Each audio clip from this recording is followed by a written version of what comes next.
two drunks cooks in the kitchen. Today we're making a margarita.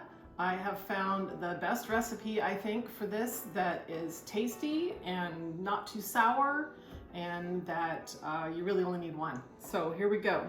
We're gonna start with a glass. Salting the rim of your glass is totally optional. We prefer it that way, so we're gonna do it. So you just take a little bit of a lime and really go around the edge so that the salt will stick.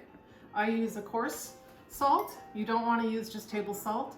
You can buy a salt that's specific for margaritas at your local liquor store if you prefer that. I had one here for too long. Okay, I'm going to shake off some of the extra, and yes, this does make a mess. All right, there's my glass. Okay, so next we're going to mix up our ingredients.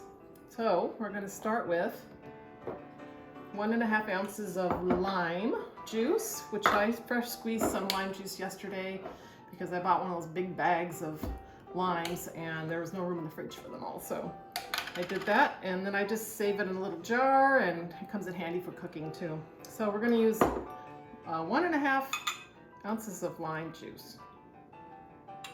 Okay. And then 3 ounces of tequila. Now for your tequila, you can use pretty much whatever you prefer.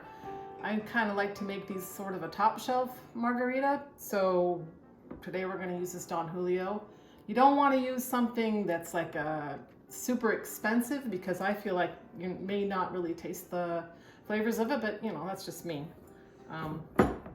So we're going to use 3 ounces of tequila. Now that is why this is such a kick-ass margarita, because it's not skimpy on the booze. So that's going to be 2 of these. I'm measuring up to the 1.5 mark here. There you go. 3 of that. Now, most recipes call for triple sec. I don't like the triple sec. So I'm going to use Cointreau for this. This is an orange liqueur made in France. It's delicious. I highly recommend it. This is 1.5 ounces of this. It kind of helps balance the sour. There's that. And then 1 ounce of simple syrup, which is super easy to just make yourself. It's just equal parts sugar and water. So today I mixed up a cup of each. Just put it on the stove on a pot, bring it to a boil, make sure your sugar dissolves, and then set it aside till it cools and you're set. I actually use this in things like iced coffee and tea, other drinks that I like to sweeten, or other cocktails. So this is 1 ounce of this, which is my other side. Oop, to the top.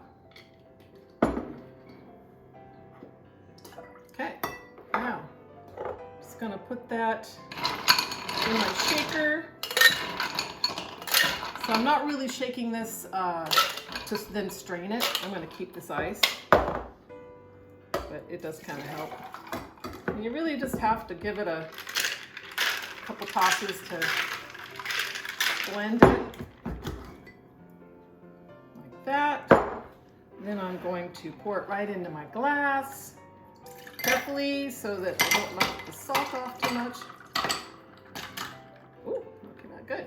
I'm going to add a couple more ice cubes so it looks full. Stir. Then my favorite part is a little float of Marnier on top. This is also an orange liqueur, but it has cognac in it as well. So here we go. We're just going to float a little. This really makes the drink, I think.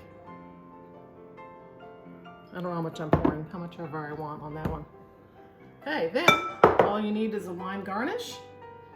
I'm going to use a wedge. You can do a wheel if you want. That makes it fancy. And I prefer this because I don't like it when it hits my nose when I drink it. So there you go.